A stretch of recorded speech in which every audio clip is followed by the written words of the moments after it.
How you folks doing? Okay. Yeah, my name's Russ, and I've kept silent about something for about 4 decades or more now, and I think it's time to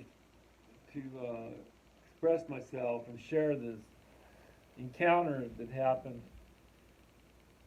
The year was approximately 1974. No, it was 75. 1975, and I was going to high school in a town called Ashland, Oregon. It's in southern Oregon, and it's in the Rogue River Valley. Uh, my girlfriend, who ended up being my wife, Deborah, and and another friend that I was going to high school with, I was 15, going on 16, but I didn't have a license yet, and my girl and we wanted to go out and have some fun, and go uh, smoke a joint or two, out at the river, which was about 30 miles or so from where we were. Now my gal lived closer to this My Rogue mom. River. Anyhow, this friend of mine, he had a car, so we decided to go take a ride one night, and there was we were in an area that was in the Rogue River Valley. It's on the Rogue River, and it's close to Gold Hill, Oregon. There's a known vortex in the area that was between.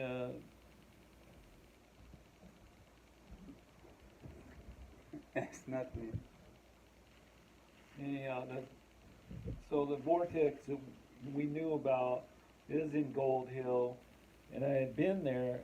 Anyhow, there were stories about this area around Sam's Valley, Oregon, and there was a gal that supposedly was known in the area for having property out there, and some things that had happened to do with extraterrestrial encounters and flying saucers and things of that nature.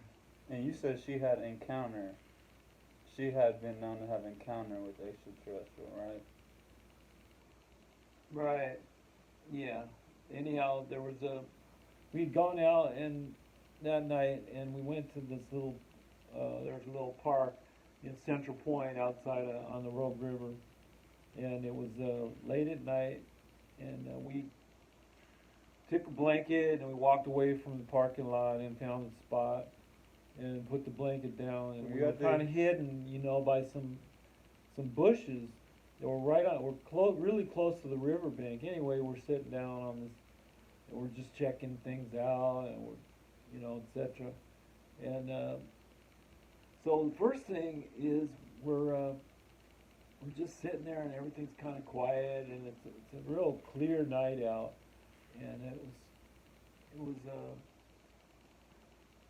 it was probably about 10:30 at night, around that, and I started hearing this moaning, and we're looking to the right of us, and out from the woods, walking in a straight line is like a whole bunch of like ghost type figures, and they were kind of human looking, but ghostly, like they weren't wearing clothes and they weren't naked, but to our eye, they just looked like forms, like ghostly forms, You could see and through they were them? like moaning like oh,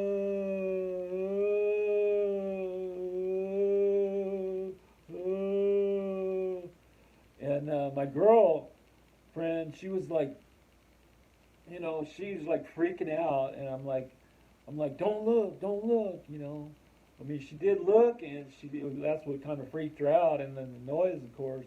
And the friend of mine, he was being like real quiet. He was like pretty freaked out, and I was just kind of checking it out. But anyway, I kind of like kind of put a blanket over her head. I'm like, no, don't look, because it was really kind of a freaky situation and moaning and everything.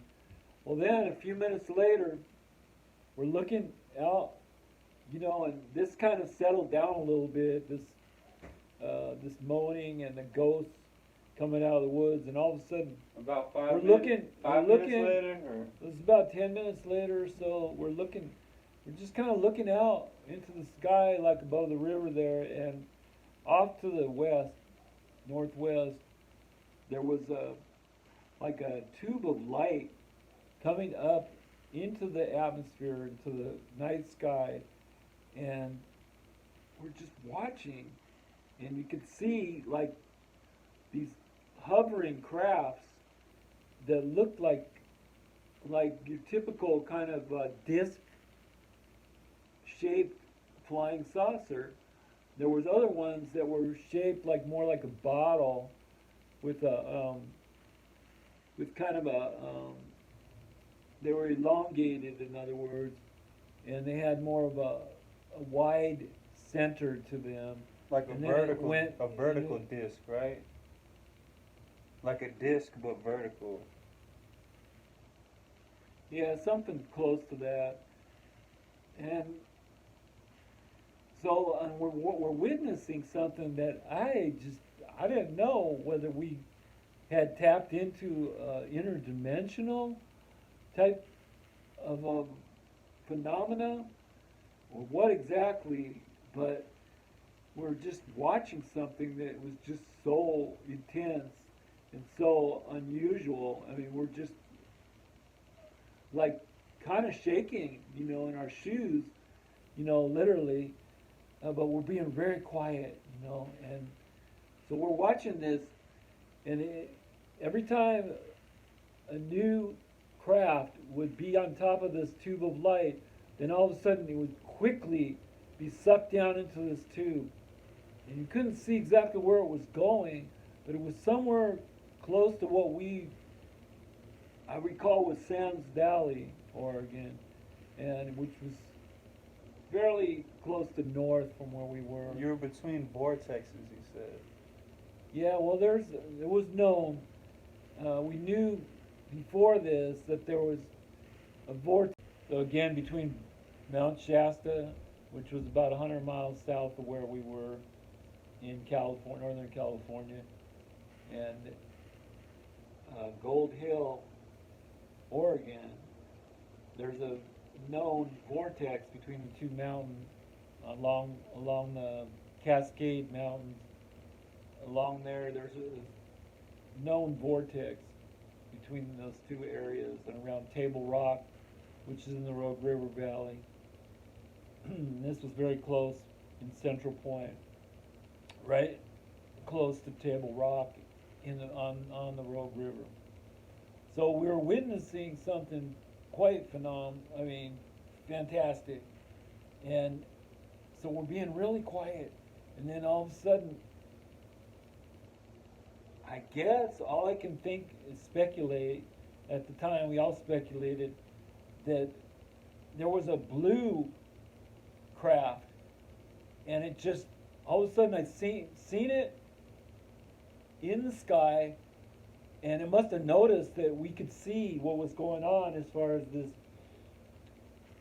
trend going on with the spacecrafts being sucked into this light. Meeting of aircraft. And like it was some kind of big gathering. In any case, this blue craft, it just all of a sudden was looking way up in the sky by this top of this tube of light, and all of a sudden it just went super fast, and all of a sudden it's at the bank of the river, like hovering over us and like checking us out, and we're like, oh my God. And we're like looking at each other, and it's like our mouths dropped. I mean, we were freaked out. And totally how freaked far? out. How it was far? about 20 feet from where we were at, and on the bank of the river, and it was just a mind-boggling intensity.